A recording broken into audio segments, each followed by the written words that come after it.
Uranium adalah elemen yang sangat istimewa. Kamu bisa menemukannya di tabel periodik dengan simbol U. Ini adalah logam berat, salah satu elemen alami terberat yang ada di bumi. Bayangkan saja seperti batu yang sangat-sangat padat. Ditemukan sudah lama sekali, pada tahun 1789. Dulu orang tidak tahu betapa kuatnya elemen ini. Itu hanya elemen biasa, tapi para ilmuwan kemudian menemukan rahasia menakjubkannya. Ia menyimpan energi yang luar biasa besar di dalam atom-atom kecilnya. Penemuan ini akan mengubah dunia dan cara kita berpikir tentang menghasilkan listrik untuk kota dan rumah kita. Jadi, dari mana elemen luar biasa ini berasal? Uranium ditemukan secara alami di kerak bumi. Sebenarnya, ini lebih umum dari yang mungkin kamu kira, bahkan lebih umum dari perak atau emas. Penambang menggali dari tanah dalam batuan yang disebut biji uranium. Batuan ini kemudian dibawa ke fasilitas khusus untuk diproses. Prosesnya, yang disebut penggilingan, menghancurkan biji dan menggunakan bahan kimia untuk memisahkan uranium. Produk akhirnya adalah bubuk kuning yang sering disebut yellow cake. Yellow cake ini adalah titik awal untuk membuat bahan bakar yang menggerakkan reaktor nuklir raksasa. Tidak semua uranium sama. Jenis yang paling penting, atau isotop, adalah uranium-238 dan uranium-235. Bayangkan kamu punya toples besar berisi kelereng, dan hampir semuanya berwarna biru. Itu uranium-238. Tapi sejumlah kecil di antaranya berwarna merah. Itu uranium-235. Kelereng merah inilah yang sangat kita butuhkan untuk reaktor nuklir. Uranium-235 istimewa karena atomnya dapat dipecah dengan relatif mudah. Pemecahan inilah yang melepaskan energi luar biasa yang ingin kita manfaatkan. Kualitas spesifik inilah yang membuatnya sangat berharga untuk produksi energi. Untuk membuat bahan bakar nuklir, para ilmuwan perlu meningkatkan jumlah uranium-235. Proses ini disebut pengayaan. Mereka mengambil uranium alami dan menggunakan mesin-mesin luar biasa, seperti sentrifugal yang berputar sangat cepat, untuk memisahkan uranium-235 yang lebih ringan dari uranium-238 yang lebih berat. Ini meningkatkan konsentrasi uranium-235 dari kurang dari 1% menjadi sekitar 3 hingga 5%, yang sempurna untuk pembangkit listrik. Uranium yang diperkaya kemudian dibentuk menjadi pelet keramik kecil. Pelet ini, masing-masing seukuran ujung jari kelingkingmu, mengandung energi sebanyak 1 ton batu bara. Sekarang, mari kita lihat bagian dalam reaktor nuklir. Disinilah keajaiban sains terjadi. Reaktor adalah wadah baja besar dan kuat yang menampung bahan bakar uranium. Pelet bahan bakar yang kita bicarakan ditumpuk menjadi tabung logam panjang yang disebut batang bahan bakar. Ratusan batang bahan bakar ini kemudian diikat menjadi satu untuk membentuk rakitan bahan bakar. Banyak dari rakitan ini ditempatkan di dalam inti reaktor. Inti adalah jantung pembangkit listrik. Disinilah kita akan memulai reaksi berantai yang terkontrol. Semuanya dirancang dengan sangat hati-hati untuk memastikan prosesnya aman dan efisien. Proses yang melepaskan semua energi ini disebut fisi nuklir. Fisi hanyalah istilah ilmiah untuk memecah sesuatu. Dalam kasus ini, kita memecah inti, bagian paling tengah dari atom uranium-235. Untuk memulainya, para ilmuwan menembakkan partikel kecil yang disebut neutron ke atom uranium-235. Bayangkan seperti melempar bola yang sangat kecil dan sangat cepat ke ornamen kaca. Ketika neutron mengenai inti uranium, inti menjadi tidak stabil dan terpecah menjadi 2 atom yang lebih kecil. Pemecahan tunggal ini adalah kunci segalanya. Ketika atom uranium terpecah, sesuatu yang luar biasa terjadi. Ia tidak hanya pecah secara diam-diam. Ia melepaskan energi yang luar biasa besar, sebagian besar dalam bentuk panas. Tapi bukan itu saja, ia juga melepaskan 2 atau 3 neutron lagi. Neutron-neutron baru ini terbang dan kemudian dapat mengenai atom uranium-235 lainnya di dekatnya. Masing-masing atom itu kemudian terpecah, melepaskan lebih banyak energi dan lebih banyak neutron. Ini menciptakan reaksi berantai. Satu pemecahan mengarah ke 2, yang mengarah ke 4, dan seterusnya. Semuanya terjadi dalam sepersekian detik.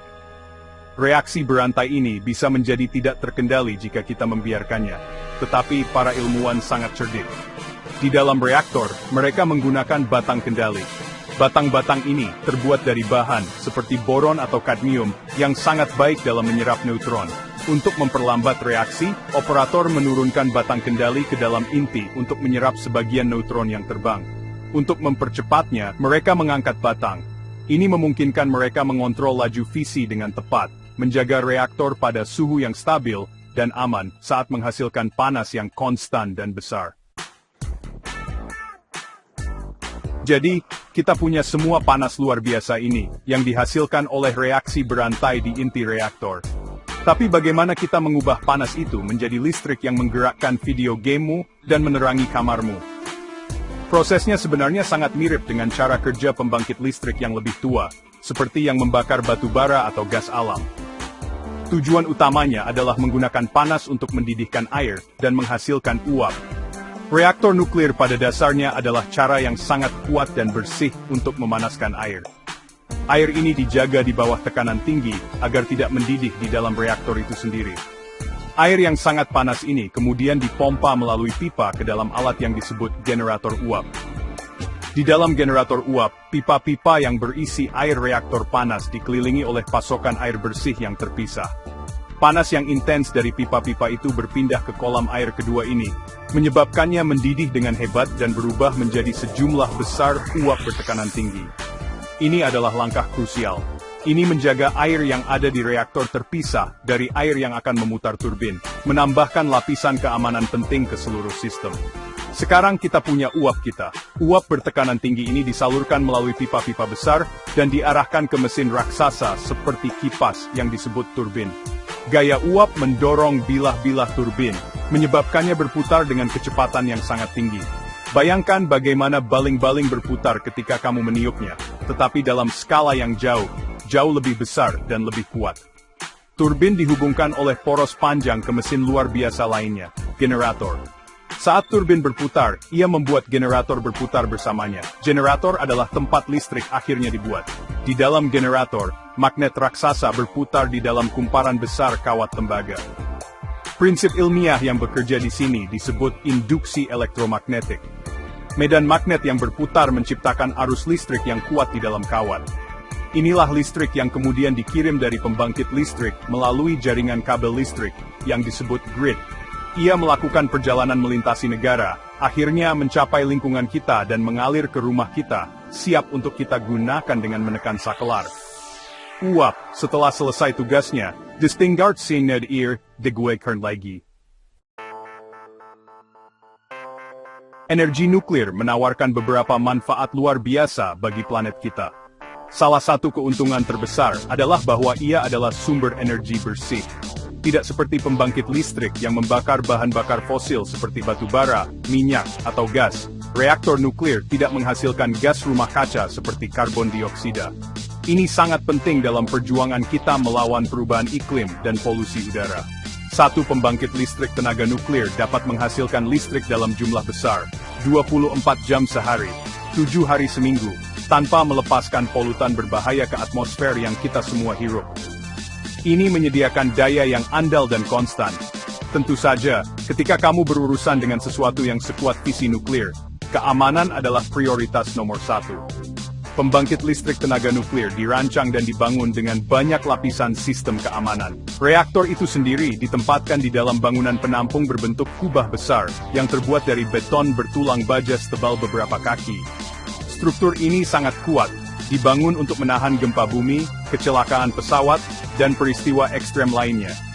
Selain itu, ada banyak sistem pendingin cadangan dan pasokan listrik darurat untuk memastikan inti reaktor selalu tetap dingin, bahkan jika pembangkit kehilangan daya. Orang sering bertanya-tanya tentang limbah nuklir. Batang bahan bakar bekas bersifat radioaktif dan harus ditangani dengan sangat hati-hati. Setelah dikeluarkan dari reaktor, mereka disimpan di kolam air dalam tepat di pembangkit listrik. Air mendinginkan bahan bakar dan melindungi dari radiasi. Setelah beberapa tahun, mereka dapat dipindahkan ke penyimpanan kering dalam wadah beton dan baja tebal. Para ilmuwan dan insinyur sedang mengerjakan solusi permanen, seperti tempat penyimpanan geologi bawah tanah yang dalam, untuk menyimpan limbah ini dengan aman selama ribuan tahun, memastikan limbah tersebut tetap terisolasi dari lingkungan. Melihat dunia kita hari ini, pada tanggal 22 Juli 2025, kebutuhan kita akan energi bersih dan andal lebih besar dari sebelumnya. Tenaga nuklir menyediakan alat yang ampuh untuk memenuhi permintaan ini. Ia dapat menghasilkan listrik dalam skala besar tanpa berkontribusi pada pemanasan global. Dengan menggabungkan desain keamanan canggih dengan pengelolaan limbah yang bertanggung jawab, energi nuklir dapat memainkan peran penting dalam menciptakan masa depan yang berkelanjutan dan makmur bagi semua orang. Ini adalah bukti kecerdikan manusia, menunjukkan bagaimana kita dapat membuka rahasia atom untuk menggerakkan dunia kita dengan cara yang lebih bersih dan lebih baik. Pikirkan sainsnya.